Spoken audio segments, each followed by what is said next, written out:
found myself a cheerleader. She is always right there when I need her. Oh me, see it happen on CVMTV. I'm out. Welcome to What a Guan. Now, What a Guan is CVMTV's new Vox Pop program, Vibes Yes Vox Pop program. Hey Jamaica, you're watching What a Guan. What a Guan. Coming to you from Montego Bay. Hello, my people. What a Guan is back. The People's Program is back in full force on CVMTV. What a Guan! What a Guan! Cross!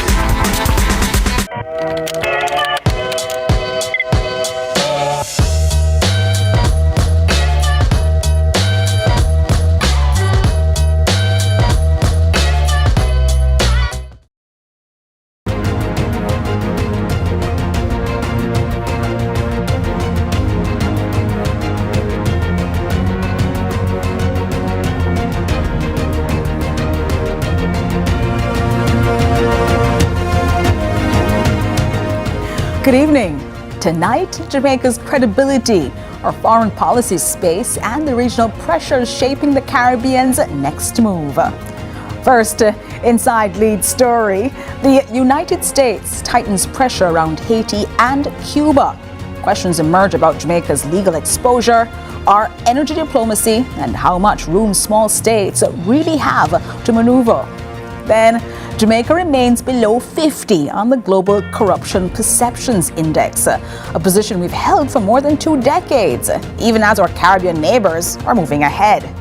And tomorrow, Barbados goes to the polls, with Prime Minister Mottley seeking another term as regional instability, economic pressure, and global expectation collide.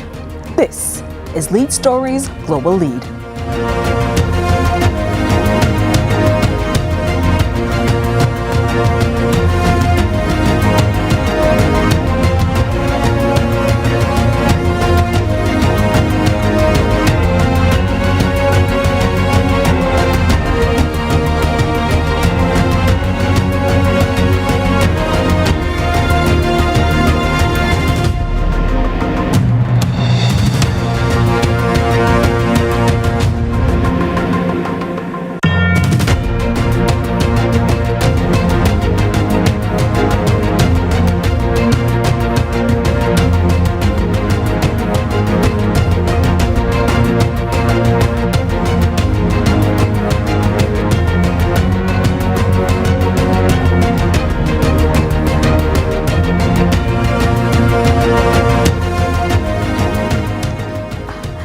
Last week, we began a conversation about Cuba and the intensifying pressure it faces under U.S. sanctions.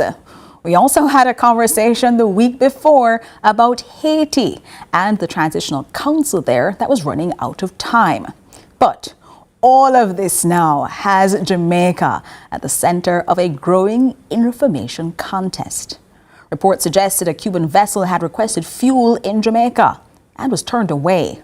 But the government has denied that claim, with Energy Minister Darrell Voss calling it false and releasing an official statement.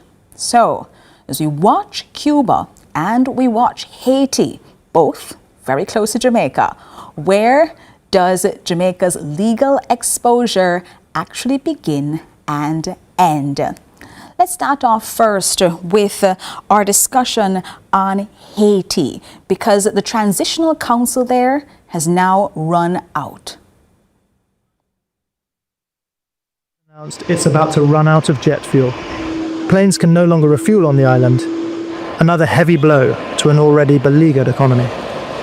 Acute fuel shortages have gotten even worse after US President Donald Trump announced 2 weeks ago that he'd imposed tariffs on any country sending oil to Cuba.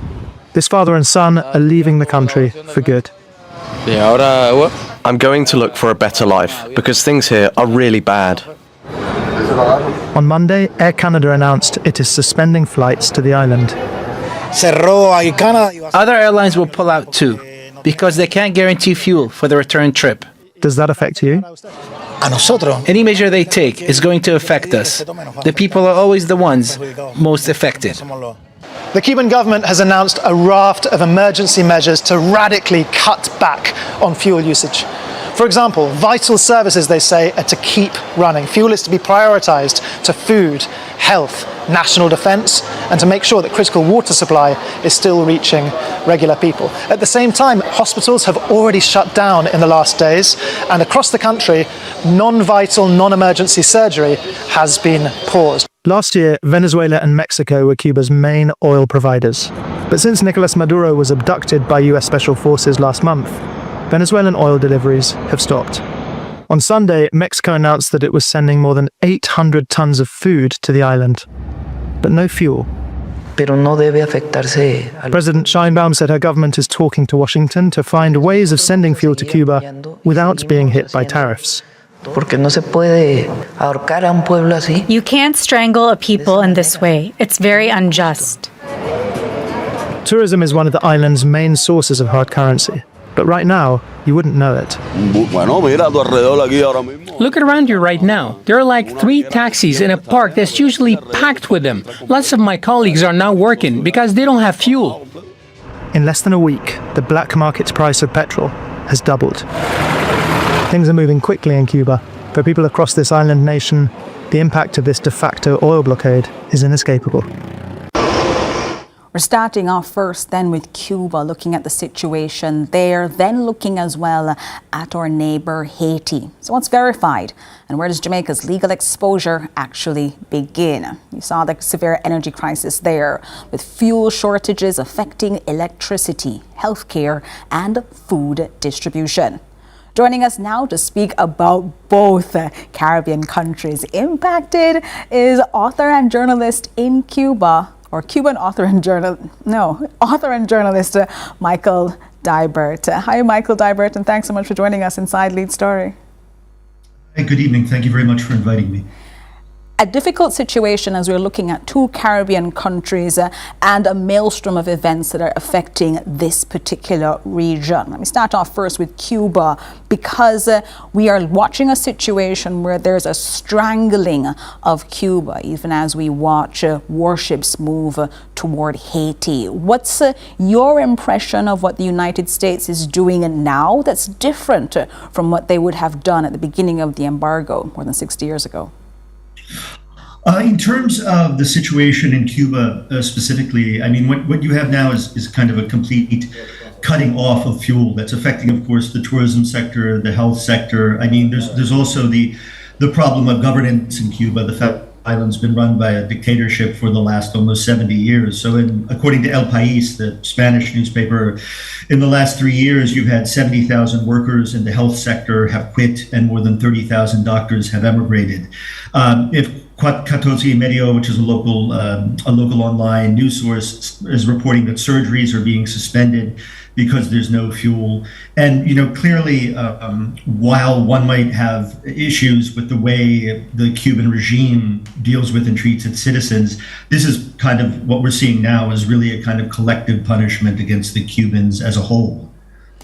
Collective punishment, though, is something that had been promised by the U.S. current administration, with President Trump indicating that after the kidnapping of Nicolas Maduro, president of Venezuela, Cuba was to watch out.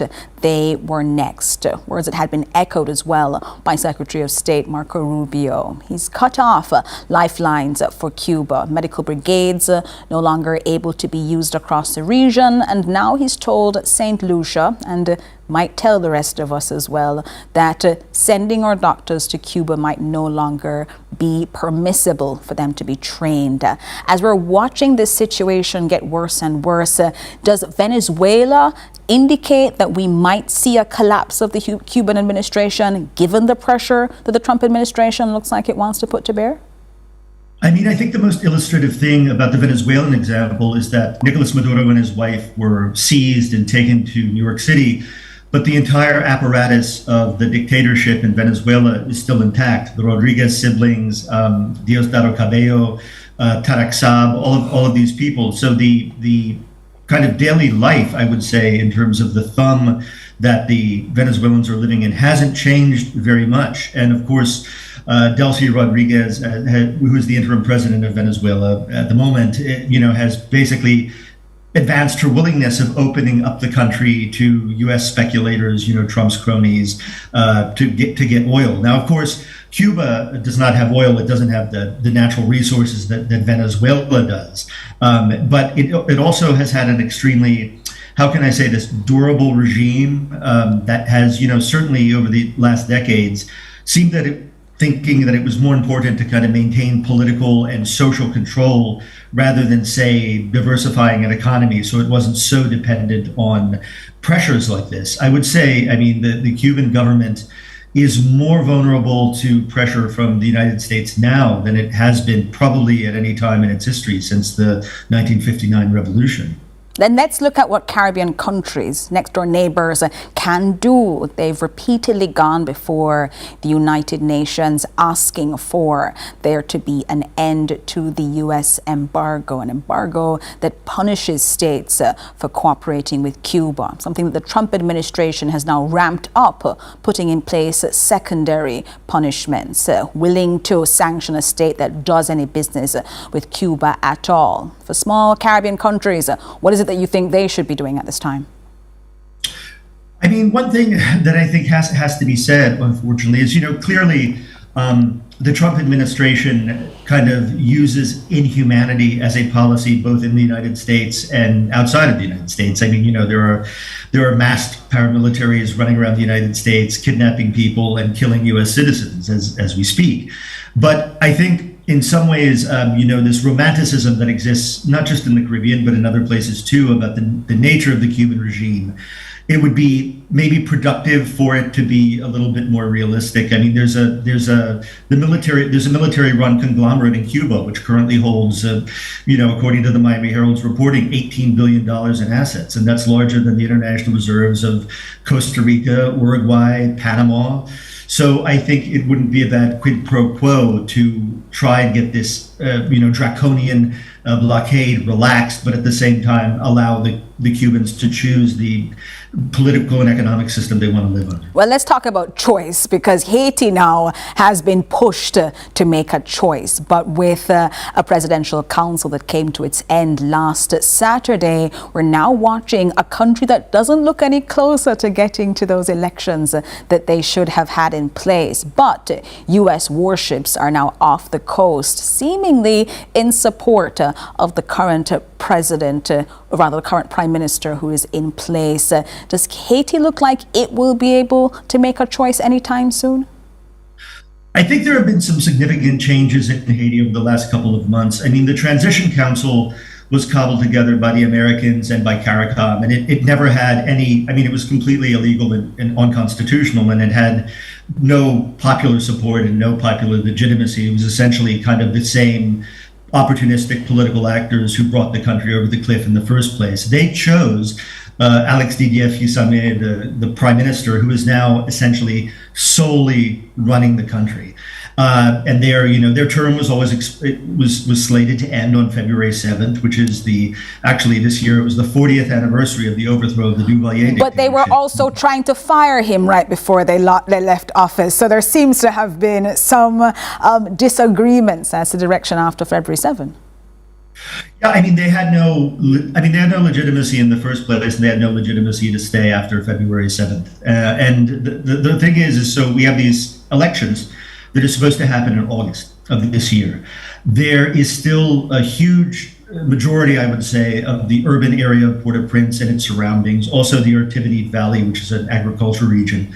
They're still under the control of these illegal armed groups, notably this one coalition called Vivre Ensemble, which means live together, and another group called Grand Griffe, which is more towards the Artibonite Valley. Now, the Haitian National Police and the so-called anti-gang task force, which is slowly coming up to speed, have been working with mercenaries, there's no other way to call them, associated with Eric Prince, who's the American former head of Blackwater, which operated in Iraq, using these weaponized drones. And while they've been making some progress against the gangs, I think there hasn't been anywhere near as enough progress. And there's also the question of the legality of Oh my gosh, Michael Dybert, as we're having conversations with him about Haiti, it seems that he has frozen, talking to us about Cuba, Haiti, and what's exactly is it that we are to be watching here in Jamaica. We'll be clearly bringing him back inside Lead Story to have more conversations with us about this. Thanks so much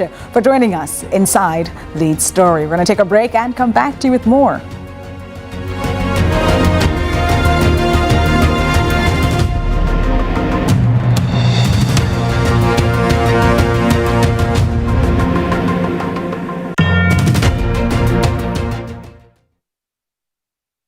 Everybody want to see a country right now. One thing about Jamaicans, we might have differences, but we know when something is good for all of us. And when we work together against crime and violence, we are stronger than ever. And that's how we know the Citizen Security Plan can work. That one name CSP. The Citizen Security Plan is an initiative of the Ministry of National Security in partnership with the European Union. It's an all-of-government effort to create safer streets and build stronger communities. Go to mns.gov.jm to learn how you can play your part.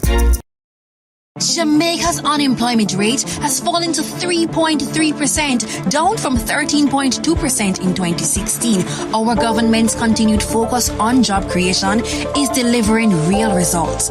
We are building Jamaica. The time by the Office of the Prime Minister is... Let's delve deep into the issues. We'll take you beneath the surface. Greetings and salutations. My name is Orville Higgins and it's another edition of Fan Central. Talking to the people at the heart of the top sporting stories. Hear from your favorite sportsmen and women and the administrators who work tirelessly to make it all happen. It's a live sports talk. I've written an entire article. Yeah. Looking at all the major issues every Tuesday at 9 p.m. It's Fan Central.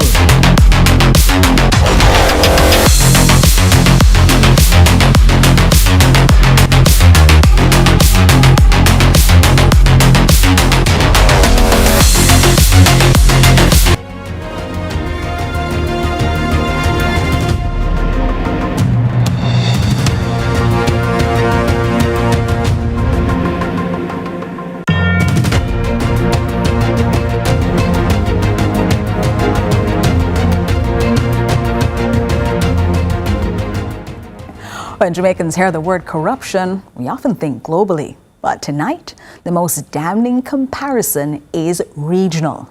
The latest Corruption Perceptions Index from Transparency International shows Jamaica on a score of 44. That's classified as a serious corruption problem. And that score has not shifted meaningfully in more than 20 years. Every single English-speaking Caribbean country ranked above Jamaica has now crossed a magical threshold, a 50-point threshold, the line at which a country is no longer considered to have a serious corruption problem. Well, all of those countries above us, we saw Grenada, St. Lucia, Dominica, St. Vincent, the Bahamas and Barbados there. Jamaica at 44, Trinidad and Tobago and Guyana below us. But even smaller states with fewer resources have moved ahead. Jamaica has not. We've been below 50 for 23 consecutive years. So what does that say about our institutions? And why has reform not translated into results? Joining us now is Dr. Gavin Myers, Principal Director at National Integrity Action. Dr. Myers, this is no longer about whether Jamaica has anti-corruption institutions. We have them. But when every Caribbean peer above us, or almost all of them, has passed 50, and we have not for over 2 decades, what is the core failure? Well, hi, Jody. And it says something that we're in the doldrums. We're moving, but things aren't happening because we are not, and I'll use this, the evidence isn't there to show our seriousness. Let me put it that way. The evidence isn't there to show our commitment to it, our concerted effort, and even more, it isn't there that we are able to show that we're willing to do the work over the long term. That I would put it at. What's the work then that we're being asked to do in the long term that we're not willing to do? Because the laws on paper look strong. Amazingly, we have laws, but as you rightly said, we have had these laws for a while. And I just make the point that when we moved up in 2017, it was because we had taken some work. We had done some work in 2017. We started with the starting of the Integrity Commission Act, and then we just stopped. And it's that we're saying that there are some things that we need to look at. That explain wealth order. That is important. We need to talk about improving the support for whistleblowers.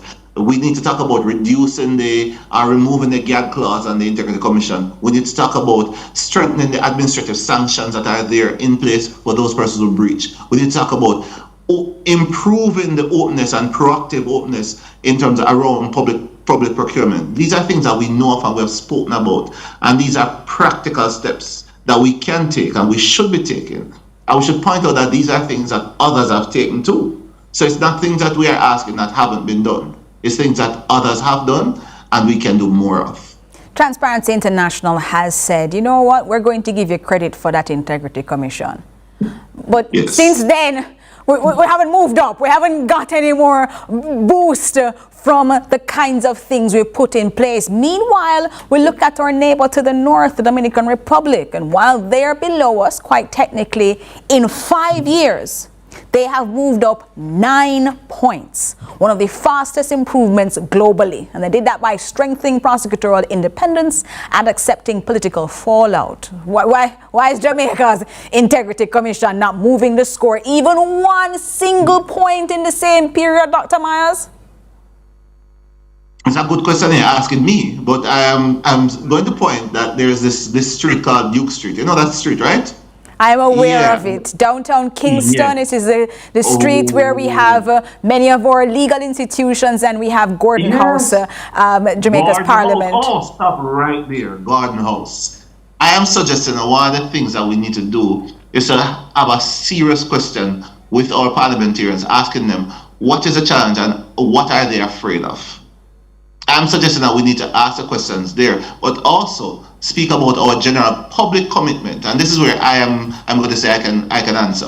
The public commitment for anti-corruption. We need to point out that it's not just in Kingston, that all over Jamaica people are asking for these things to change, and that there be so, because we want to point out to everybody that corruption that affects us all, and the changes is demanded by us all. So that challenge is there, and we need to move strongly to one, widen the call, deepen the call, and also ask for Gordon House to do their work. It is critical that that work is done there.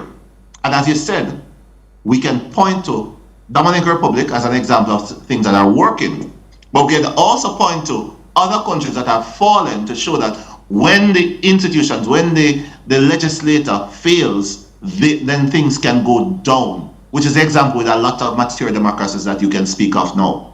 And that's something that Transparency International has pointed out in this year's report, saying they're nervous and they're concerned that even more mature democracies are not being as robust as they would like to see them. But we here in Jamaica are a middle-income country.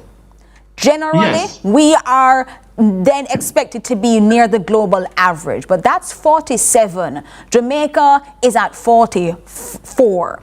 Because we're below the global average, are we then at risk of sliding further if oversight institutions continue to face resistance? Because you talk about Integrity Commission and they're nobody's best friend at this point. I want to give you even something that's, I don't know if this is good or bad. We're above the global average because the global average has fallen. The global average has fallen to 42. So Jamaica isn't better than the global average because we've done good work. We're better than the global average because things have gotten, there's a decline across the world. So yes, we are there, and we need to point out that 50, as you said, is a pass mark for good. And we're below good. So this is me when I was going to high school. My mother used to point out, and look here, if you get 49 and the pass mark of 55, no matter what it is, no matter how many persons come behind you, I'm still coming at you. So it's that same type of point I want to make now, that we're still not doing the work. And even more, the world is not doing the work. And if the world is not doing the work, we need to come and stand up and do our own work. Because that is what we have control over, you know. We have control over how it is that we can ensure that our parliamentarians do their work. We have control over how the administrative sanctions are applied for those persons who breach the rules. We have control over those things that are internal within our walls. And we can do them. What man has done, man can do. So we can do them. And that's critical when we make that point.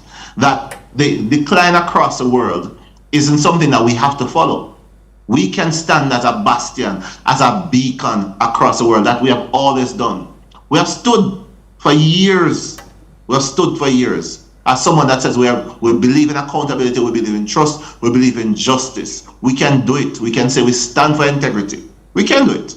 We can say that, Dr. Myers, but there's some who are looking at the new report and Jamaica maintaining 44 as our mark by saying that's stability. Corruption hasn't got worse over the past few years. It might not have got better, but gosh, man, applaud for it not getting worse. Is that a position that is defensible from your perspective, especially as National Integrity Action is one of those NGOs that would be and constantly is working in an oversight capacity and looking at some of the issues that are here? You know, civil society is always saying that, look here, it's good when we point that there's work being done. There's work being done. We have been doing work. But what we're saying is that because of the resource constraints that Jamaica has, corruption robs us of resources. And we should not rest on our laurels even for a second when corruption threatens our ability to respond to challenges in Betheltown, Westmoreland, our ability to respond to healthcare snares, or whatever it is. We're saying that the work on the CPI isn't just working on CPI. We're saying that corruption prevention and prosecuting corruption is something that does better in terms of ensuring that there are more resources to fix the pothole roads, to ensure that there is healthcare that we need to ensure that the education system works. So we're saying that yes, some work is being done, but the work is not enough and we need to do more. It's just not resting on our laurels. It's not resting on our laurels. We can't rest on our laurels, but let's bring it home because we're having conversations here in Jamaica after Auditor General reports. The Auditor General has been working very hard, talking to us about value for money there at University Hospital of the West Indies, talking about unsupported emergency spending after Hurricane Melissa. Is this where corruption becomes existential? Because this is now where we're looking at our dollars and cents and saying every dollar lost weakens our ability to recover from the climate shocks like a Melissa and like a Beryl. Yes. And it also points to another thing too, you know. The Auditor General is working, but the Auditor General, they support the points that she has raised. She has asked for persons to be sanctioned in terms of administrative sanctions and surcharges. Ask yourself and ask your listeners and the viewers, how many sanctions have been carried out? And the other thing is, ask how much other things that are happening that we need to be aware of. And even more than that, and just use the example the last example that he used, in terms of the real-time audit around the procurement, we are seeing actually that persons have said that, look here, we have done nothing wrong. That is not sending the right signal in any way. We're having that big conversation tonight inside Lead Story Prime, hearing now the responses, including the response by Energy Minister Dr. Varel Vaz, Energy and Telecommunications Minister Dr. Varel Vaz, saying that he would have made the same decision again. Hearing that now, especially now in light of the Auditor General doing her work and Transparency International giving us her 2025 scores, do you expect us to be moving up for 2026? We have work to do. And one thing I'm very certain about, Jamaicans, when they're committed, get things done. And I know our people are committed, and I know our people from every part of Jamaica are interested in moving. And we're going to be out there talking with them and supporting this call. So I'm expecting us to do the work. And if we do the work, we're going to get results. I think that's important for you to put in context, especially as Transparency International today has released their corruption perception index. And the man to talk to about this was the principal director at National Integrity Action, one of those organizations that would have been absolutely important in helping that assessment figure. Dr. Gavin Myers, thanks so much for joining us. Thank you for having me. Have a great evening. Have a great evening yourself, Dr. Myers. We're going to take a break with you inside Lead Stories Global Lead. And now take you to Barbados. Tomorrow they're having elections. What does that mean to have elections? Not when we had it last year, a fairly peaceful time, but after a raft of global instability. We'll talk about that next here inside Lead Story.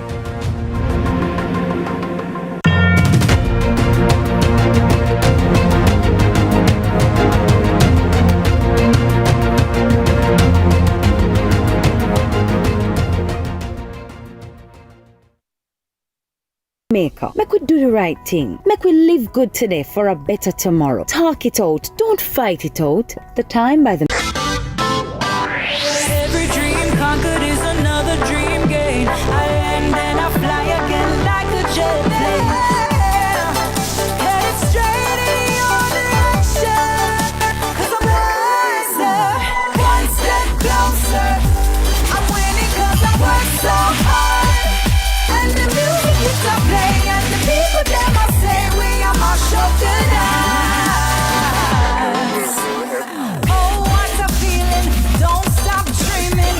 Keep on believing in the power of the feeling. Whatever you want, take a chance. Song in your heart, step in your dance. You got a spark, don't fit it down. Shine your lights on. Jamaica. Make we do the right thing. Make we live good today for a better tomorrow. Talk it out. Don't fight it out. The time by the Ministry of National Security is 6:30. When the Sunshine Girls play, the world watches. 3 tests, 1 mission. Take on world number 1, Australia. This is more than a game. It's Jamaica on the world stage. Thursday, February 5, live at 3 a.m. Sunday, February 8 at 12:30 p.m. and Wednesday, February 11 at 3:30 a.m. with delayed broadcast at 8 p.m. Every pass, every goal, every moment, live and exclusive on CVM. Brought to you by Water and Best Dress Chicken.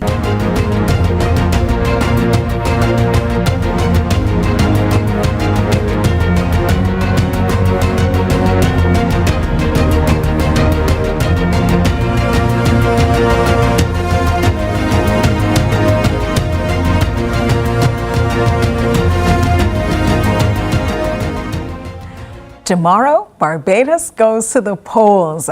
After a year of elections over much of the Caribbean, Barbados is having their elections in 2026. And Prime Minister Mottley is seeking another term at a time of unusual global and regional pressure. Joining us now is political analyst from Barbados, Peter Wickham. Peter Wickham, thanks so much for joining us. Hey, good evening, and good to be with you in Jamaica. You are joining us as a man I can't imagine who's had a lot of sleep, given then the excitement that's going on the ground there. Prime Minister Mottley has a strong international profile, but are Barbadians of the mind that as they're feeling the cost of living pressure and they're seeing tourism volatility, they want to put her and the Barbados Labour Party back in power? Yeah, well, I certainly get that sense. And it's interesting that you started essentially where all the issues are now, the cost of living and crime, which is, I mean, it could be Jamaica, it could be Antigua, it could be Trinidad and Tobago, St. Vincent. In all instances, the issues are pretty much the same, United States of America. So yeah, the cost of living is a challenge and you know, crime is a challenge. But I get the sense that the majority of Barbadians feel that as much as these things are problematic, you know, the best person to deal with it is currently in a job. I get an overwhelming sense that Barbadians are likely to return the Mottley administration. Certainly, you know, in politics, surprises are always possible. But I think that's where we sit, that there is a concern about these issues, but it's much as the case in St. Lucia, where we had an election recently, the concern doesn't necessarily translate to change of government, and I think that's where we are.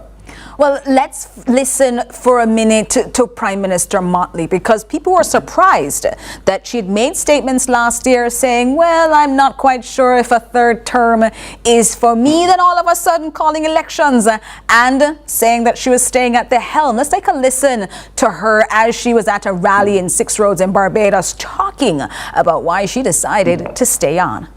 So that when I saw what was happening last year with the tariffs, and with the geopolitical struggles and the threats that were starting to come into the Caribbean as a zone of peace,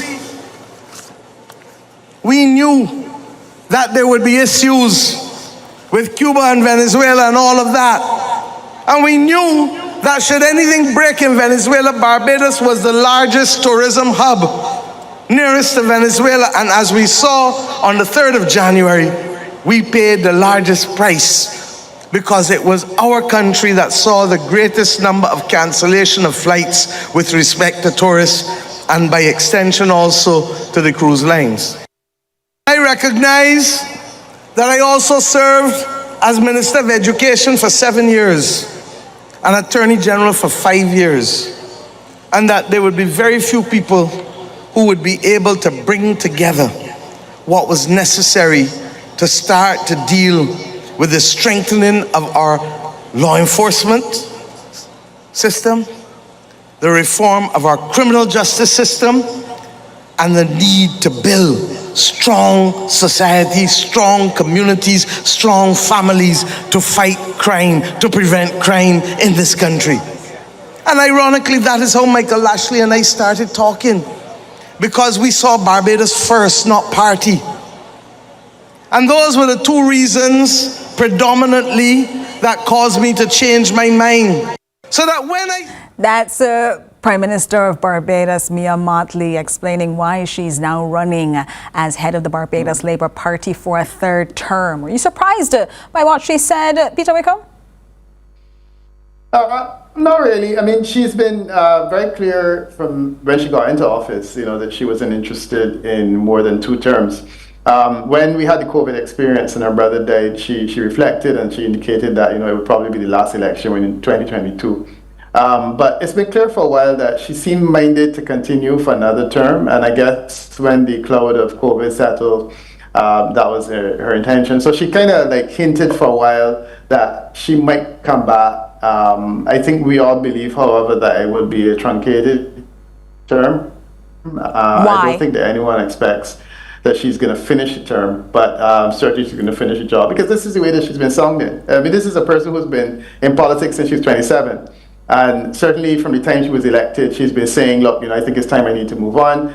And the feeling certainly here is that, yes, she's fighting this term. But I think that generally people are of the opinion that she may not necessarily finish the full 5-year term. But we have to wait to see what happens. Where might she go? Is that to talk about the United Nations, given that she had been considered for some time to be a potential candidate for UN Secretary General, especially given that there had been a global push to have a woman in that role. She, however, has not been officially nominated. So is that something that looks like it's no longer on the cards?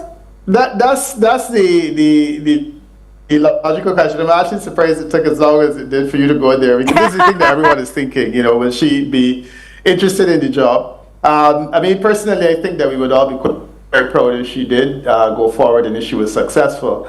I do think, however, that there's a general expectation that, it's unlikely. The current environment is very, very hostile, and Prime Minister Mottley, being a sitting Prime Minister, is not in the best of positions. The person that takes that job has to have the support of the United States. And you would see in the most recent situation in Venezuela, she was perhaps the most strident of Caribbean leaders in speaking to that issue frontally and raising questions as to the extent to which it is consistent with the rules-based system. So I can't imagine that Donald Trump is very happy with her right now, quite frankly. I don't know, that's a good start if she's interested in such a nomination. So certainly it would be great if it could happen. The extent to which it is likely, I think that there is a prevailing doubt. And certainly in Barbados, that's the general sense that people who think about the issue at all would have. So we have to wait and see. I mean, there is retirement. She's talked about pursuing her interest in music and managing musical enterprise. She's also talked about other things. She's spoken of working within CARICOM to deepen that type of relationship, and I've heard her personally speaking about that as well. So who knows? Who knows what might happen in the future? Who knows indeed, but you have raised issues, including what took place there in Venezuela and her very strident comments around that. But we've watched now the kidnapping of President of Venezuela, Nicolas Maduro, and his wife, and we're now watching pressures there in Cuba, Haiti as well. Tourism volatility is something that Prime Minister Mottley also spoke about, indicating that Barbados had borne a disproportionate tourism fallout from the Venezuelan crisis. So there's all this regional leadership that she is known for, and speaking out about what happened in Venezuela compensate for domestic strain, or does it create fatigue? Maybe you need to focus on home instead of focusing on the rest of the region. Yeah. No, I mean, and certainly if you support the opposition, not suggesting that you do, but if you support the opposition, that's the line. The opposition has been running a line that essentially says, she's popular overseas, but she's not dealing with matters at home. The reality is that it depends on who you support, and certainly if you come down the line, the 70% of Barbadians that support Prime Minister Mottley are comfortable with what she's doing locally and internationally, because a lot of us see the benefit of it. I mean, the Roof to Reach program and the tremendous amounts of money that she's raised for environmental causes that have gone into our sewage system and so on. She's raised a considerable amount of money for transportation. She has a good relationship with the Chinese. We benefited from that. During COVID, we benefited from the relationship that she has with Cuba, and that was deepening. We have a deepening relationship with France and with Emmanuel Macron that has helped us financially, and she's raised quite a few $1 million as a result of that relationship. So again, people who support her are comfortable with the idea that this is going somewhere. And then there are others who support her that are comfortable with the idea that Prime Minister of Barbados is on the international stage, and they like that part. The opposition to her, however, and as I said, is about 30% of Barbadians who oppose Prime Minister Mottley. Not so much the party, but her personally. Those are the people who are essentially latched on to this idea that there are matters of a domestic nature that are not being taken care of. And I have a strong position on it. I think that the argument isn't exactly matching the reality when you consider that Barbados is being far better right now than it has been in a very, very long time. Well, you might say that, Peter Wickham, but the Democratic Labour Party, having lost 2 elections back to back, has to say something, especially since they've had 2 wipeouts back to back. As we watch them now, the DLP coming to the nation tomorrow, how do you think this might play out? Because they have shown themselves not able to coalesce under whatever leadership the Democratic Labour Party has standing right now, but at the same time, that 30% of persons who are not in support of either Mia Mottley or the Barbados Labour Party might now allow for them to pick up some seeds. What do we expect it to look like at the close of elections tomorrow? If you asked people across Barbados would they like an opposition, the general position is yes. And I think that there is an enough opposition, support given that you voted 30-30 the last time, and the only reason you have a technical opposition is because King's Counsel Ralph Thorne moved from the winning side and went across to be leader of opposition. All right. So you want a full opposition. You want people then on that side sitting in Parliament. People are more comfortable with the idea of an opposition. The problem is that, like in Jamaica, we vote for MPs, and right now 30 constituencies are happy with the 30 MPs that they have. And as to whether I think it will happen again, I would not be surprised, quite frankly, because there's a challenge in relation to a distance between what people want to see nationally and what they have to vote for locally. If people tomorrow go to and vote for the MP that they prefer, we have 30 love again. If people go out and vote for an opposition, which is what the opposition has been encouraging them to do, then it is entirely possible that some seats will be lost. And I think it just depends on how people vote. If they vote locally, they vote for the government ultimately, which is preferred. They're back into the 30 love or anything close to that. Frankly, I think that most of us would prefer it to be an opposition of some sort. Having said that, though, you might not get that. Which of the opposition members? There you go. Which of the opposition members are you going to support? There you go. And given that Ralph Thorne has moved from where he was to win that election to a new constituency, it might even be rough for the leader of the opposition to win his seat. Peter Wickham, I know you're busy. I'm so glad that you spent time with Jamaicans today and those across the world talking to us about Barbados elections tomorrow. Thanks so much for joining us, political analyst Peter Wickham. A pleasure to have you with us inside the show. We're taking a break now and coming back to you, taking a look at the top 3 international stories. Up next.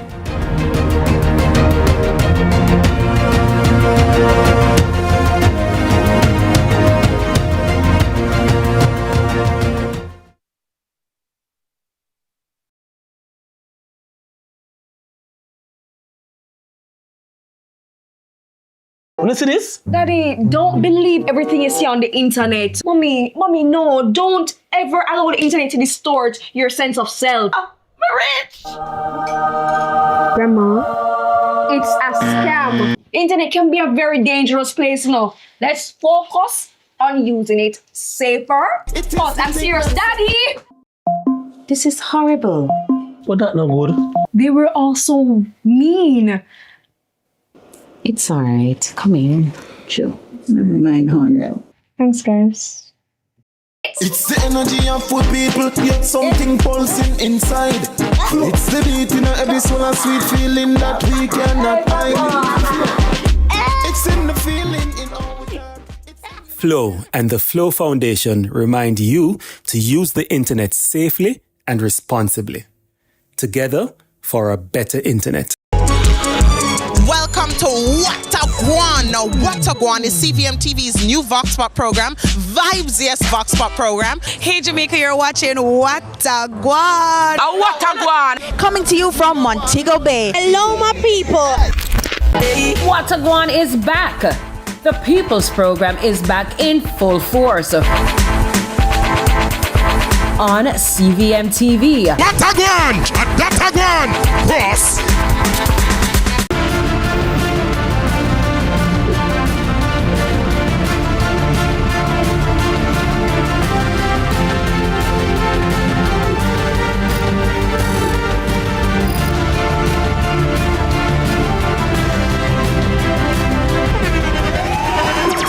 The internationally acclaimed On Stage with Winfred Williams. At a new time, Saturdays at 8 p.m. on CVMTV. So much more than entertainment.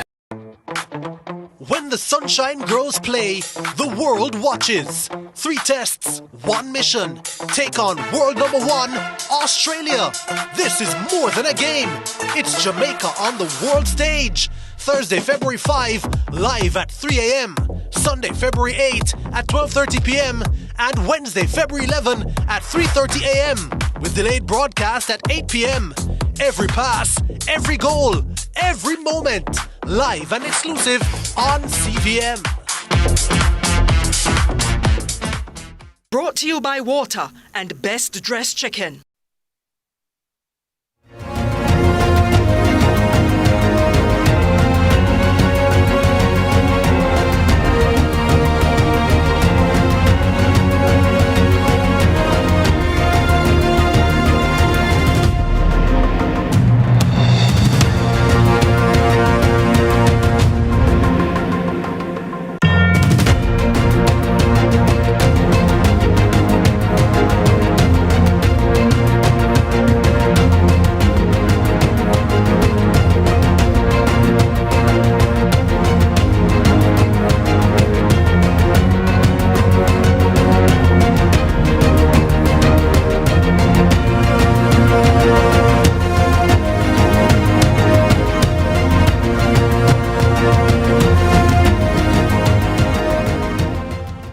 Thanks so much for staying with us inside Global Lead as part of Lead Story.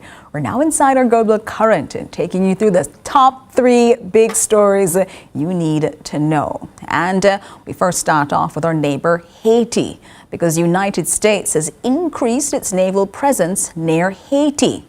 Officially, it's about security and migration monitoring, especially given the instability on that section of Hispaniola. But for the region, it signals how close state failure is to becoming a security problem for everyone. Listen to this report. Off the coast of Haiti, drawing international attention and raising questions about the timing of their presence. There is growing concern about Haiti's future and what the show of force could mean politically. Because of escalating gang violence, the situation on the ground almost changes by the minute. Scripps News national correspondent Katie Tubman is live for us in New York City. She has the latest on this. And Katie, deadline, Del, in Haiti, and that's Saturday, February 7th, the end of Haiti's transitional presidential council, which has been set up to lead the country until a new president was elected. But political tension increased just last month when the U.S. imposed visa restrictions on members of the council after they move to vote to remove the prime minister, the current prime minister, and ultimately defy calls from the U.S. for stability. And now, with worries about an eruption of political chaos after this weekend, the warships appear to serve as a signal of U.S. support for stability amid Haiti's political uncertainty. Del? Katie, just yesterday, we were talking about Haitian TPS, temporary protective status, the possibility that 350,000 immigrants would be forced to go back to Haiti. The government says the conditions are safe, but these warships seem to signal exactly the opposite of that. That's right, they do. We're hearing from the Trump administration that it's safe enough for all hundreds of thousands of Haitian immigrants to go back to Haiti when really the political unrest and the violence there has continued. We heard from leaders in the transitional presidential council even saying that it's unsafe for people to go back, that the country, can't possibly handle the surge of returnees, pointing to kidnappings, rapes, and other types of violence, such as schools being burned down and rampant gang violence still taking place in the country. And so even as we're hearing that the conditions are safe for people to go back, that is not being shown, particularly as warships are just off the coast of Haiti. Del? Scripps News national correspondent Katie Tubman live for us in New York City. Katie, thank you very much. And so that's a complex story there that we're hearing coming out of Haiti. The end of temporary protective status, emergency halted in the United States, but we're still watching an ever-evolving situation on the ground, even as U.S. warships are off the coast. Well, the U.S. pops up again in our second story. This time with the U.S. and China now locked in a global trade and influence battle since President Donald Trump's return to the Oval Office. A new competition is now emerging, and the economic superpowers are vying to develop ports in the Greek Bay of Elfsina. The rivalry is bringing in jobs and prosperity, but it also poses a threat to the area's environment and heritage. More in this report.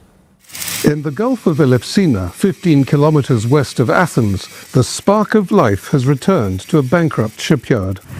In the past 4 years, Onyx, a Greek company, has turned this shipyard around, repairing 800 ships, and it's about to start building new ones.